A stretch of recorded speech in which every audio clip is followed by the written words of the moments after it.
কোথাও ঘুরতে যাওয়ার কথা শুনলে এইরকম আমার মুখে অটো হাসি চলে আসে। আর কি করব না করব এটা ভেবে না পেয়ে এদিক সেদিক ছোটাছুটি করি।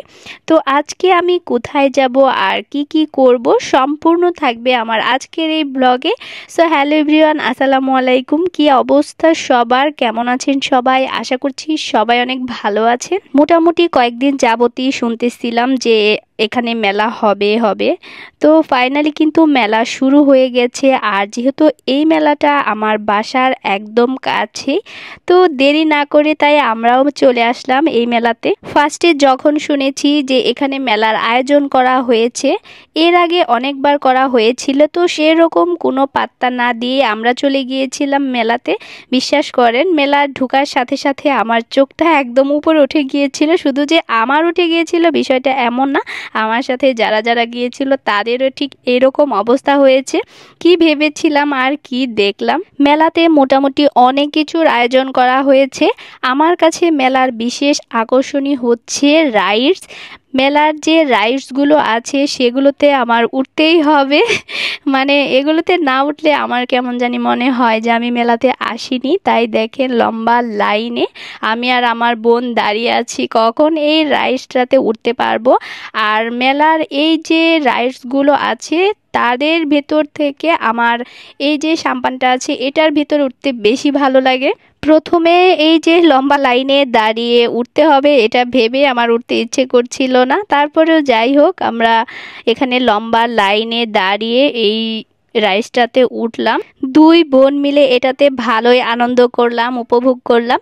লোকজন বেশি থাকার কারণে এটা তেমন একটা ঘোরায়নি। অল্প একটু ঘোরানোর পর আমাদেরকে নামিয়ে দিয়েছে। আমার তো নামতেই ইচ্ছে করছিল না, আরও ইচ্ছে করছিল যে এখানে বসে থাকি। তো যাই হোক, আজকে চলে আসলাম। আরেকদিন হয়তো যাব, আবার গিয়ে এই রাইডসটাতে উঠবো। মেলা মানে সেখানে অনেক কিছুর আয়োজন থাকবে। আর এই যে দেখেন ছোট ছোট বাচ্চারা কিভাবে এখানে খেলাধুলা করছে, অনেক আনন্দ করছে। রাইডসগুলোতে ওঠার পর আমরা একটু সামনের দিকে চলে গিয়েছিলাম, দেখলাম যে স্টলগুলোতে কি কি উঠেছে, নতুন কিছু উঠেছে কিনা।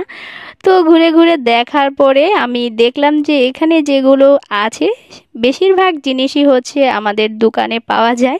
তো সেই কারণে এখান থেকে তেমন একটা কিছু নেওয়া হয়নি, জাস্ট একটু দেখেছি নতুন কিছু আপডেট হয়েছে কিনা। মেলা থেকে যেহেতু কিছুই কেনা হয়নি তাই একটু ঘুরে ঘুরে দেখছিলাম যে খাবারের কি কি আইটেম আছে। তো এখান থেকে আমি অল্প পরিমাণ জিলাপি নিয়ে নিলাম। তো এখানে আমি আর আমার বোন একটু টেস্ট করে দেখছিলাম, যেহেতু এটা একদমই মচমচে ছিল।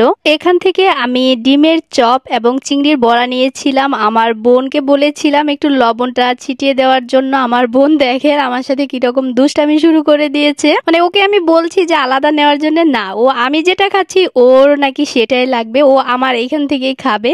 দুই বোন মিলে এখানে দুষ্টামি করার পর আমি ডিমের চপটা খাচ্ছিলাম, তো ওকেও একটু দিলাম। তারপর ও বলল যে আপু আমি ফুচকা খাবো। তাই আমরা এখান থেকে ফুচকা খাওয়ার জন্য ফুচকার দোকানে গেলাম। তো ফুচকাটা হাতে নিয়ে আমার বোনের মুখের যে এক্সপ্রেশনটা সেটা দেখেন কি অবস্থা। মানে ফুচকাটা একদমই ভালো ছিল না, খুবই বাজে ছিল।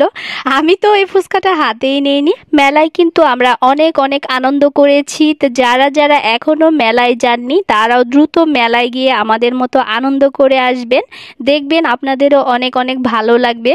তো ভিডিওটা আজকের মতো এখানেই শেষ করছি। সবাই ভালো থাকবেন, সুস্থ থাকবেন। আল্লাহ হাফেজ, আসসালামু আলাইকুম।